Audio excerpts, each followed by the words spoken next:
ह्या महाराष्ट्रामध्ये जातीय सलोखा राहावा, सगळ्यांना त्यांचा न्याय त्या ठिकाणी मिळावा आणि तशा प्रकारचा प्रयत्न आमच्या महायुतीच्या सरकारचा आणि महायुतीच्या सरकारमध्ये काम करत असणाऱ्या आमच्या सर्व प्रमुखांचा आहे.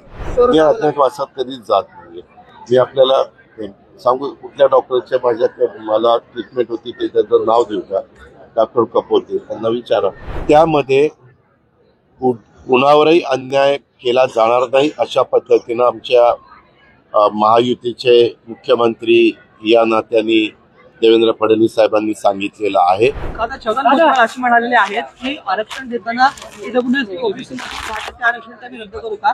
अनपडांचं आम्ही ऐकत नाही, सुशिक्षितांनी बोलायला पाहिजे.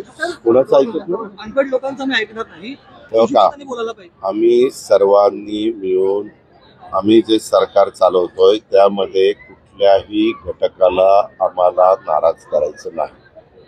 आमची पहिल्यापासून भूमिका ती आहे, राज्याच्या प्रमुखांनी पण ती सांगितलेली आहे.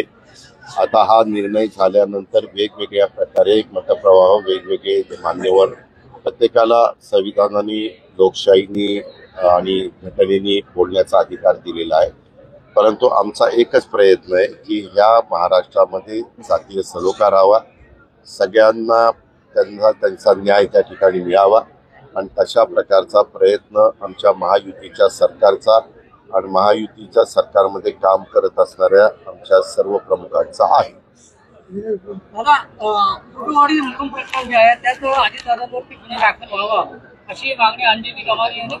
जे काही नियमानी असेल ते करा. अजितदादा रॉबिनहुड सारखी भूमिका बजावतात असं सदाभाऊ खोत म्हणाले. हे ज्यांना कुणाला मी सांगितलं ना, उद्या तू पण आणखीन काहीतरी नाव देऊ शकतो. तुम्हाला प्रत्येकाला बोलण्याचा अधिकार आहे. मला त्याबद्दल जे काही मी ट्विट करायचं ते केलेलं आहे आणि मला जे सांगायचं ते सांगितलेलं आहे. मला आता त्या विषयावर कुठली गोष्ट बोलायची नाही. कायद्याने नियमाने ज्या गोष्टी करायच्या असतील ती करायला प्रत्येकाला मुभा आहे.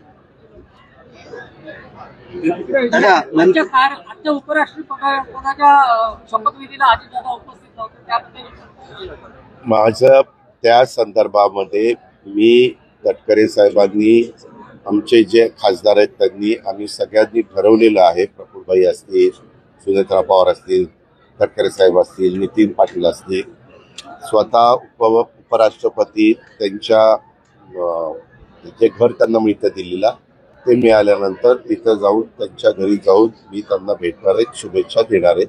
ऑलरेडी त्यांची निवड झाल्यानंतर मी शुभेच्छा दिलेल्या आहेत. माझा हा कार्यक्रम पहिला त्या ठिकाणी ठरलेला होता आणि आपल्यालाही माहिती होतं की परवा दिवशी माझी तब्येत बरी नव्हती. परवा दिवशी पूर्ण दिवस विश्रांती घेतली. काल मंत्रालयामध्ये जाऊन मी 2 दिवसाच्या सगळ्या मिटिंग उरकल्या. आज इकडं या सभागृहाचं लोकार्पण करण्याच्या कार्यक्रमाला आलेलो आहे. अजित पवार उत्सवात एवढे करतात त्यांना अज्ञातवासात जावं लागतं. कशा पद्धतीने अज्ञातवासामध्ये अजित पवार? मी अज्ञातवासात कधीच जात नाहीये. मी आपल्याला सांगू कुठल्या डॉक्टरच्या मला ट्रीटमेंट होती ते त्याचं नाव देऊ का? डॉक्टर कपोते, त्यांना विचारा. काय आहे, तुम्ही पत्रकार मित्रांनो, एक तर मी जास्त तुमच्याशी बोलत नाही आणि तुम्ही असले काही विषय काढता. हे विषय आपल्या राज्याच्या दृष्टीने महत्वाचे. आज एवढं सांगलं, रोह्यामध्ये रायगड जिल्ह्यात सुंदर सभागृह झालेलं आहे, स्वतः सिलिंगच्या नावाने झालेलं आहे. खूप वर्ष हे काम रेंगाळलेलं होतं, मध्ये झालं, परंतु त्याला काही वेगवेगळ्या अडचणी आल्या. त्याच्यामध्ये बिल्डिंगचं स्ट्रक्चरल ऑडिट तटकरे साहेबांनी केल्यानंतर ते पुन्हा त्याच्यामध्ये नवंच उभं करणं गरजेचं होतं. नाट्यरसिकांच्या करता एवढं सुंदर सभागृह उभं केलेलं आहे आणि त्याचा लोकार्पण कार्यक्रम झालेला आहे.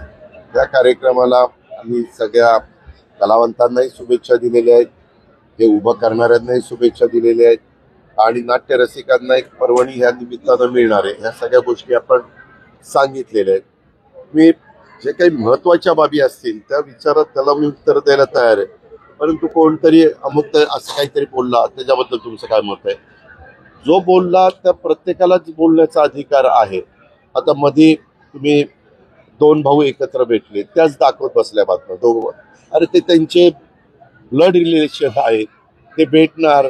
त्याच्यामध्ये फार तुम्ही त्याला वेगळं स्वरूप देण्याचं कारण काय? प्रत्येकाचा तो घरगुती प्रश्न आहे, त्यांचा अंतर्गत प्रश्न आहे. कोण जर एकत्र येत असतील तर त्यांना शुभेच्छा द्यायच्या आणि आपलं आपण पुढे जायचं. दादा आणि ओबीसी आरक्षणाच्या संदर्भात राज्याची भूमिका सुरू आहे. काय सांगा? नाही, त्यामध्ये कुणावरही अन्याय केला जाणार नाही अशा पद्धतीनं आमच्या महायुतीचे मुख्यमंत्री या नात्याने देवेंद्र फडणवीस साहेबांनी सांगितलेलं आहे आणि त्याच रस्त्याने सरकारने जायचं ठरवलेलं आहे. त्याच्यामुळं कुठल्याही घटकावर अन्याय होणार नाही ही काळजी सरकार घेतंय आणि घेणार. दादा आणि तटकरे साहेबांनी प्रश्न आहे की मंत्री भरत गोगावले यांनी सांगितलंय की या सभागृहा संदर्भात गृह मुख्याधिकारी यांच्यावर हक्कभंग प्रस्ताव आणला. नव्हत्या होता विषय काय फारसा नाही, कशाबद्दल आणणार? त्यांचं नाव पत्रिकेमध्ये नव्हतं. आता मी त्याच्यावरती त्या संदर्भामध्ये आम्ही आज एक चांगली सुरुवात इथं झालेली आहे. माझी सगळ्या पत्रकार मित्रांनाही विनंती आहे की मी सुरुवातीला सांगितलं प्रत्येकाला आपलं आपलं मत व्यक्त करण्याचा अधिकार आहे. कायद्याच्या नियमाच्या चौकटीमध्ये राहून सगळ्यांनी काम करावं हे संविधानाने आपल्याला शिकवलेलं आहे. हे घटनेचे शिल्पकार डॉक्टर बाबासाहेब आंबेडकरांच्या कायद्याने घटनेने आपल्याला सांगितलेलं आहे. तसं आपण सगळे वागूया. धन्यवाद.